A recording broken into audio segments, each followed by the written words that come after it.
True crimers, partners in crime, it is True Crime Monday already. Weekend's over. I hope everyone's having a fantastic start to your week.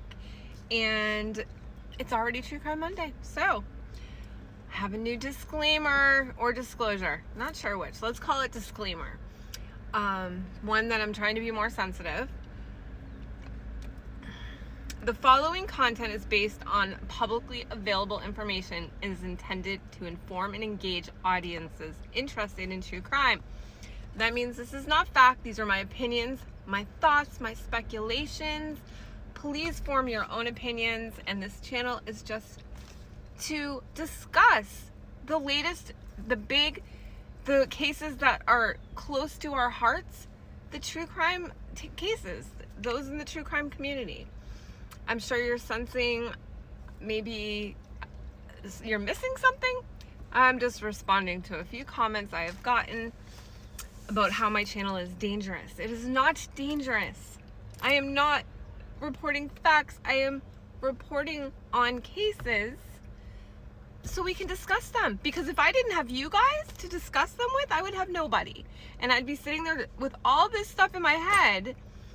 And it's just a place where we can all come together and discuss these cases that are so riveting to us. So the case that we're going to talk about is the case that everyone's talking about right now, because it's all I can think about. And that's the case of Lilly and Jack Sullivan, from the missing siblings from Nova Scotia. Quick summary, they went missing May 2nd, or reported missing May 2nd at 10 a.m. by the mother and stepfather. There was another child, an 18-month-old, I believe, named Meadow. That is the biological child of the mother and stepfather.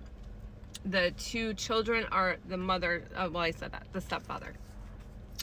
So it is reported that the parents were in and out of sleep, and the kids were up playing, and Lilly kept coming in the bedroom, and they asked her to be quiet because the baby was sleeping. And then they got out the sliding door that was super quiet apparently, and they vanished without a trace. They're reported to be both wearing rain boots, Lily's pink, Jack's dinosaur blue rain boots, and Lilly is reported to have a backpack white with strawberries. The case has been ongoing since May 2nd. Now, it's important to note that the kids were not in school the couple days prior. So they went to school Monday and Tuesday. Wednesday, the school was closed. And then they were out Thursday and Friday. So we don't know who the last person to see these kids were besides the family. And I think it's reported it was the bus driver, but that's not been confirmed that I know of. So yeah. We're going to get into this case. I just want to talk about a few things, and you guys are going to come for a walk with me and my dog, because I'm multitasking. It is too nice out to be inside today. So, see you in a minute. So the following is my opinions and my thoughts. And what I'm going to say is, right from the beginning, as somebody who has been following true crime cases closely for the past 6 years, I instantly thought this sounds like the Nova Scotia version of Summer Walls. The area, the circumstances, everything. When I watched the mother's interview, I know people have differing opinions, but my thoughts are that this is a script. It sounds like a script. There's not the emotion behind the words. When she talks at the end about she just needs them home in their beds, that's not the norm. The norm would be something more like, well, first of all, you'd hear desperation. With any missing mother, desperation.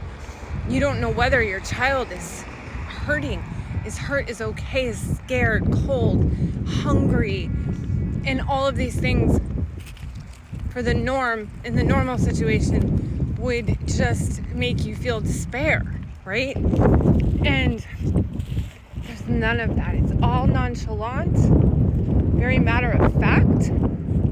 And then you hear her talk about that they definitely got out the door and they were playing in the back. Now, she doesn't know what happened. She was sleeping.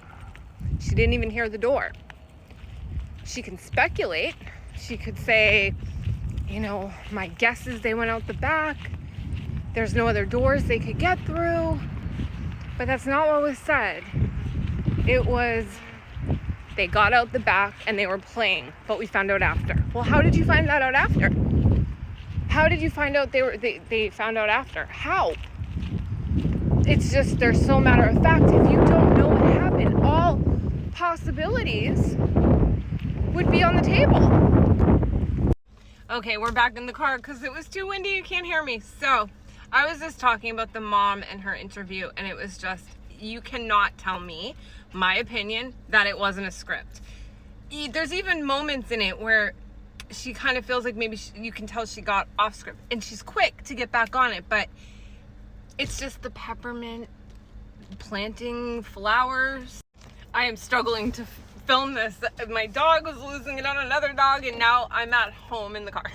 So I'm kind of going to get back on track. So another thing I just wanted to say is she seems to be pushing the narrative of abduction. Again, you don't know what happened. So I don't know. It's just too nonchalant for me. It's too matter of fact. It's too scripted. And then, now, the stepdad is not out of the woods, in my opinion. However, he's the one at home. He's the one asking for help. He's the one searching. He's the one doing media. And I know the mom has said that Ellie told her not to do media, but wouldn't they say the same thing to the stepdad? Now, I also know that there's people rumored to speculate that, Ellie is working with the mom against the stepdad. Who knows? None of us know, right? But I don't know. I just think there's something with the mom at this point, in my opinion. But something about the stepdad. So he did go from present tense to past tense, but this is a thing. So he says they never go out, or they both say they never go out without supervision. But then he says, I always have to yell at them to shut the door. Constantly have to tell them to shut the door when they go out. You can't have it both ways. They either go out with supervision or they don't. But I just think that there's probably a lot of dishonesty on both sides. The mom leaving, going quiet, and this is the kicker for me, and I think this is why I'm really sticking to the mom probably having guilty knowledge at the minimum, is her social media. She shut down her social media. I guess it's rumored she blocked her ex, but if she took down social media, everyone would be blocked, right? But over the weekend, she went back on, reactivated her account long enough to accept some, or make some new friends, accept some friend requests, and put her relationship status as single. That's a hard no to me. That is a hard, red flying flag. Nothing about her kids. Nothing like, hey guys, I'm just reactivating long enough to put my kids' faces out there, please. No. She's worried about her relationship status on social flippin' media.